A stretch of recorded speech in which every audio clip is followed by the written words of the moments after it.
What's up, Prizefight fans? I'm Brian Tong, and this is a battle that you, the people, asked for, so we're delivering. It's a Prizefight punch-out between the Asus Transformer Prime and Apple's new iPad. Now, our judges for this fight are Senior Editor Donald Liberty Bell, Senior Editor Eric the Tank Man Franklin, and myself, All Night Tong. We'll take all three judges' blind scores and average them out to the nearest 10th each round. The final Prizefight score will be an average of all rounds using the same decimal system. It's 6 rounds to the finish. First one is design. The Asus Transformer Prime still brings the sleekest Android tablet on the market with its all-metal exterior that's thinner compared to the new iPad and a widescreen design. But it's been plagued by intermittent Wi-Fi and GPS issues. Now, the new iPad takes a step back with a slightly thicker body and a heavier weight from the previous model. Its hotter running temperature is a little overblown, but it still has a more natural feel when you're holding it. Unfortunately, Apple has regressed instead of improving when it comes to design. We're calling this round a tie at 4.3 points apiece. Next round is controls and user interface. The Transformer Prime's Ice Cream Sandwich OS provides elegance and functionality to Android. It still requires a slight learning curve, but adds complexity for those who want it. It's the most customizable OS with widgets, and we're fans of the data porn-heavy data usage utility. Now, Apple's iOS is still the most intuitive operating system that infants can use. Its strength lies in its speed and simplicity, but it's added more complexity with multi-touch navigation and double tapping the home button for quick access to settings. The question for you really is, what's your flavor? But we give the new iPad the edge with a 4.7, and the Transformer Prime gets a 4.3. So after averaging 2 rounds, Apple leads by 0.2 of a point. Round 3 is features. If you're looking for a feature-packed tablet, the Transformer Prime delivers. Its quad-core Tegra 3 processor is a beast. You'll have a micro SD card slot for additional memory and micro HDMI support. Android's marketplace is now called Google Play, and it's a legit media offering, but if you want to take things to the next level, it supports a $149 keyboard dock that can transform the experience into a laptop that adds longer battery life, a USB port, and a full SD card slot. This transformer makes Megatron look like a little water gun. Now, the new iPad's hardware makes under-the-hood improvements with a dual-core A5X processor with 4 times the graphics power, a 4G LTE option is here, and a 2048 by 1536 resolution Retina display that looks great.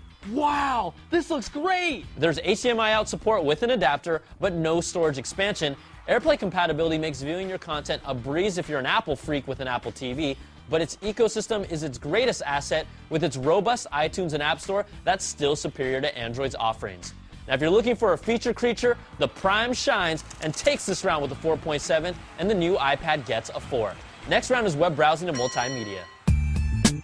The Transformer Prime's Chrome browser is just as responsive as Safari. Both browsers do not support Flash, but Chrome syncs with your desktop bookmarks, and Safari does the same over iCloud. Google Play is a legitimate rival that's getting close to what Apple has to offer for content, but iTunes still brings a larger library with plenty of exclusive content that puts it ahead here. Now, its 8-megapixel rear camera takes great pictures and captures 1080p video, plus I'm kind of a sucker for the built-in panoramic shooting mode. Now, the iPad's 5-megapixel rear camera ups its game with a more natural-looking picture, and its 1080p video capture is excellent. Video playback looks great on both tablets, but the iPad's screen improvements in resolution and color make the difference here, and it gets a perfect 5, and the Transformer Prime gets a 4.3.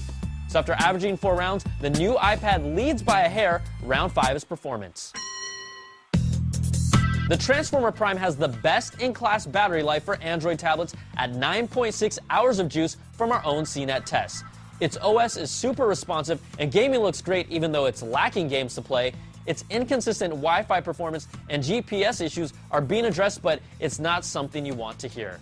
Now, the iPad has always been the benchmark for battery life, and the new iPad rings in an impressive 12.8 hours in our video playback tests with 4G turned off. Its interface is snappier than the Prime's, and its faster Wi-Fi performance is important too, although a software issue is coming for its sometimes moody Wi-Fi connection. Apple takes this round with a 4.7, and the Asus gets a 4. This fight's almost over, and the final round that decides it all is value. The Transformer Prime retails at $499 for its 32 gig model compared to the iPad's $499 price tag for its 16 gig version. Now, the Transformer Prime can do more if you're willing to pay extra for the dock, but the new iPad has made improvements across the board while keeping the same entry-level price. Now, this is a close one, but we're giving Apple the edge with a 4.7 and the Transformer Prime a 4.3. So let's average out all 6 slobber-knocking rounds where the new iPad took an early lead, the Transformer Prime fought back, but it just couldn't get over the hump, and the new iPad takes this battle 4.6 to 4.3 and is your prize fight winner. I'm Brian Tong. Thanks for watching. We'll catch you guys next time for another prize fight.